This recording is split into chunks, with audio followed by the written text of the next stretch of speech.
Up next, Monica Crowley makes a return to the program. We'll ask her about the left's all-out assault against anybody associated with Donald Trump, our president, and also later tonight.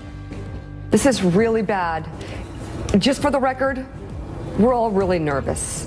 So if people out there feel nervous, we do too. Mika needs a hug. The alt-left propaganda destroyed Trump media, sinking to new lows, attacking the commander-in-chief. We have Larry Elder, Ari Fleischer here with reaction. That and more on this crazy busy news night on Hannity.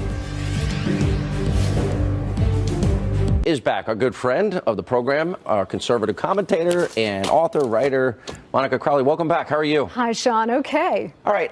Let me start because you obviously, people may not know that you were the sister-in-law of our dear friend Alan Combs, and my heart goes out to you and your sister. How's she doing? Thank you. She's okay. How are you doing? She's coping with it. Thank you for asking. Alan was such a gentleman, as everybody in this audience knows. Absolutely. And he was the kindest, most decent man you will ever meet. He treated everybody with the same respect and kindness, whether you were the president of the United States or the man on the street. He was my friend, and I certainly miss him. He was my friend, even though I disagreed with everything he said. But and I was really angry at a couple of outlets. We'll deal with that more in the future. So you were going to go to the administration. You got viciously attacked. And by the way, you're not the only one. It's Bannon, it's Reince, it's Kellyanne, it's Steve Miller, it's even Melania. And they're going after Jared, and they go after Ivanka. They even went after a 10-year-old kid. It's pretty ugly. Now they're going after Sebastian Gorka, which is ridiculous. But it seems that anyone around the president's getting attacked.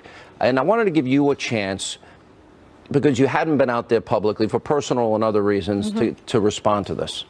Well, look, what happened to me was a despicable, straight-up political hit job, okay? It's been debunked. My editor has completely supported me and backed me up. There is a very toxic, and it's getting increasingly toxic and poisonous atmosphere of personal destruction in Washington and the media. It's always sort of been there, but now it's at a whole different level. And this is exactly why smart and good people do not want to go into government service. I will tell you that nothing and nobody is ever going to stop me from speaking out on the issues I care about the future of this nation. There's also a really bigger point here, which is a lesson that I learned. Look what they did to General Flynn. Well, and this is the bigger point. In some ways, I was something of the canary in the coal mine. The attack on me was a test.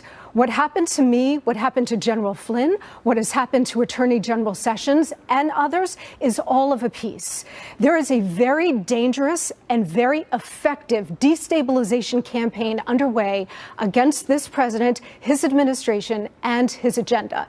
And what I hope that the president and his senior aides understand is that these forces are not just looking to delegitimize him. We often talk about that. Sure, they want to do that.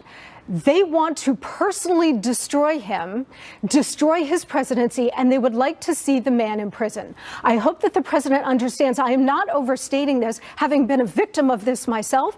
They are out for blood. And the reason they have to destroy him is that Donald Trump is an alien organism that has been injected into the body politic by the American people to reform it. He must not be allowed to succeed. They have swarmed him. They have swarmed everybody around him in order to reject him out of the system, just like any alien organism. He must not be allowed to succeed. And I hope that everybody around him now understands that this is a war and that they started a long time ago, but they will not end until they get the president of the United States. I totally agree with you. By the way, I want to say one thing. We have a mutual friend, Andy McCarthy. I don't think you should answer any of these people's questions because they can go straight to hell. That's my you know how I deal with stuff. I don't care what anybody says. And I thought he did a great job in debunking the issue for you. And here's what's important, though, what you're saying. Very important, I think.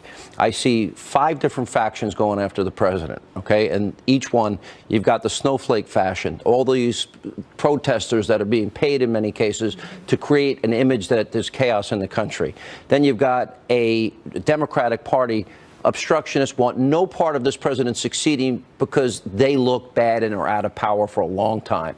Then you've got a media establishment, which we know through WikiLeaks, colluded in this last campaign. They never vetted Obama. They never told the truth about what a failure Obama's been. That's a big part of it. Then you got Republicans that are weak and timid. And then the 5th part of it is an intelligence community that is so clearly and obviously, people within it, I have great respect for people in intelligence, But there are those in that community, the swamp, the shadow government that I talk about, the state, if you will, the deep state that we talk about. They're out for blood. And this is 5 significant, powerful establishment forces that are lined up against this president. This is not a game. They want to destroy him, delegitimize him, and get him out if they can. They want him in prison. And this is what we need to understand. So true. David Brock and some of these organizations have already raised tens of millions of dollars for an impeachment process. Then they want jail to the chief. They need to understand that this is a war. We are so far beyond normal politics, Sean. We are in a very dangerous moment. And while President Trump is a very strong leader and a man of strong constitution, he was able to survive all of this during the campaign and get elected president. When you're president and you are faced with the kind of monolithic opposition you were talking about, plus a federal bureaucracy that is completely out to undermine him every day, the intelligence community that is engaged in some of this as well that we have heard, I hope to God that he is strong enough to withstand this. They are out to destroy him because if he succeeds, the country changes for the good, and they must not allow that to happen. Wow, what a strong, powerful admonition. We missed you. Was so sorry about Alan. My best to you and your family. Thank you know so how much, I feel Sean. about all of you. All right.